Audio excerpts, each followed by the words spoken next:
December 16, যার অর্থ হচ্ছে 16 December, is a remarkable day, একটি উল্লেখযোগ্য দিন। এখানে রিমার্কেবল শব্দের অর্থ হচ্ছে উল্লেখযোগ্য, ফর বাংলাদেশি পিপল, বাংলাদেশি মানুষের জন্য। যদি বলতে চাই পুরোপুরিভাবে, December 16 is a remarkable day for Bangladeshi people, অর্থাৎ 16 ডিসেম্বর বাংলাদেশি মানুষের জন্য একটি উল্লেখযোগ্য দিন। On this day in 1971, on this day এর অর্থ হচ্ছে এই দিনে, ইন 1971 মানে 1971 সালে, বাংলাদেশ গট ইন্ডিপেন্ডেন্স, বাংলাদেশ স্বাধীনতা পেয়েছিল।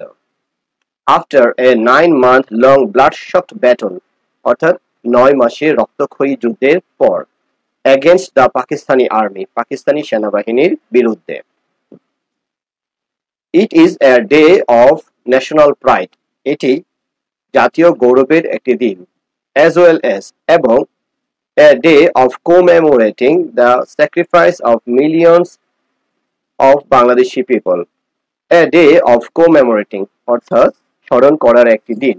এখানে commemorating শব্দটা আসছে commemorate থেকে, commemorate একটি verb, commemorate শব্দের অর্থ হচ্ছে স্মরণ করা। The sacrifices of the millions of Bangladeshi people, lakh lakh Bangladeshi মানুষের আত্মত্যাগকে স্মরণ করার জন্য। Pakistani army killed 3 million people, Pakistani সেনাবাহিনী 3 লক্ষ মানুষকে হত্যা করেছিল, and এবং raped thousands of women, এবং হাজার হাজার নারীকে ধর্ষণ করেছিল।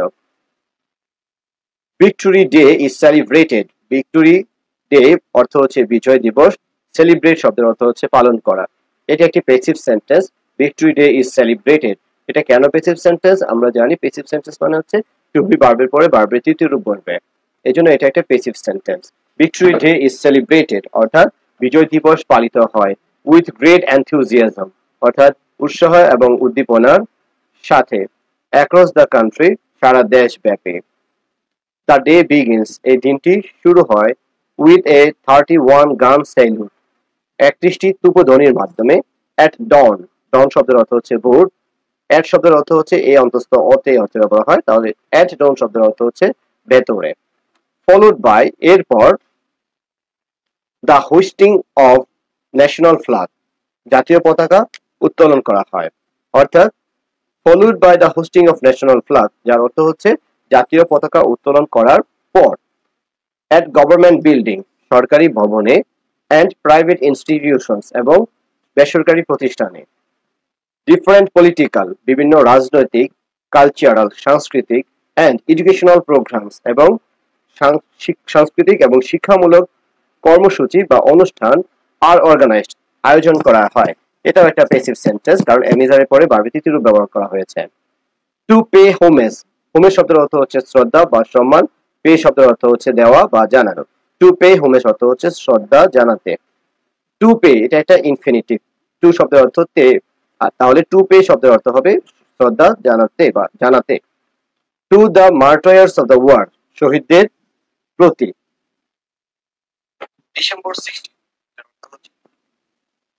The entire nation celebrates the day, সারা দেশ বা গোটা দেশ সেলিব্রেটস উদযাপন করে, দ্য ডে এই দিনটাকে, উইথ কালারফুল ফ্লাগস, বিভিন্ন রঙিন পতাকা, ব্যানার্স অ্যান্ড প্যারেডস, এবং বিভিন্ন শোভাযাত্রা এবং ব্যানারের মাধ্যমে। The national parade ground host, জাতীয় প্যারেড গ্রাউন্ড হোস্ট মানে হচ্ছে আয়োজন করা, জাতীয় প্যারেড গ্রাউন্ড আয়োজন করে বা আয়োজন করা হয়। এ গ্র্যান্ড মিলিটারি প্যারেড, একটি বিশাল সামরিক কুচকাওয়াজ, হয় যেখানে the president, the prime minister and dignitaries, রাষ্ট্রপতি, প্রধানমন্ত্রী এবং বিশিষ্ট ব্যক্তিরা, from government and non government sectors, বিভিন্ন সরকারি এবং বিভিন্ন বেসরকারি খাত হতে, যোগদান করেন। এটা একটা প্রেজেন্ট ইনডিফিনিট টেন্স, কারণ আমরা জানি প্রেজেন্ট ইনডিফিনিট টেন্স হলে ভার্বের বেস ফ্রম অর্থাৎ ভার্বের প্রথম রূপ হয়।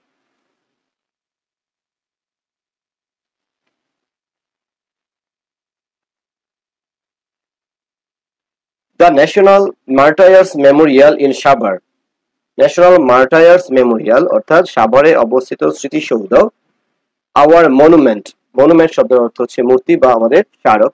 ডেডিকেটেড, উৎসর্গ করা হয়, টু দ্য সোলিডার্স অ্যান্ড সিভিলিয়ানস, সৈন্য এবং সাধারণ নাগরিকদের উদ্দেশ্যে।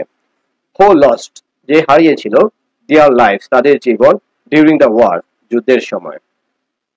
বিকামস এ ফোকাল পয়েন্ট এবং একটি কেন্দ্রবিন্দুতে পরিণত হয়। ফোকাল পয়েন্ট শব্দ অর্থ হচ্ছে কেন্দ্রবিন্দু।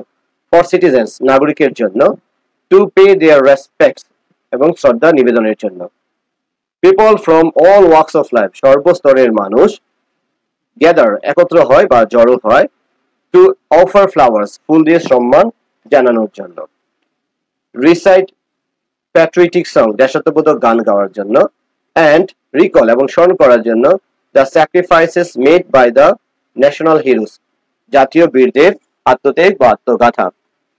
আজকে এই পর্যন্তই। আগামী ক্লাসে আমরা শিখবো হচ্ছে এই পেসেজ থেকে যে যে এমসিকিউ গুলো আসতে পারে এবং যে আনসার দ্য কোয়েশ্চেন গুলো আসতে পারে আমরা সেই সম্পর্কে আলোচনা করব।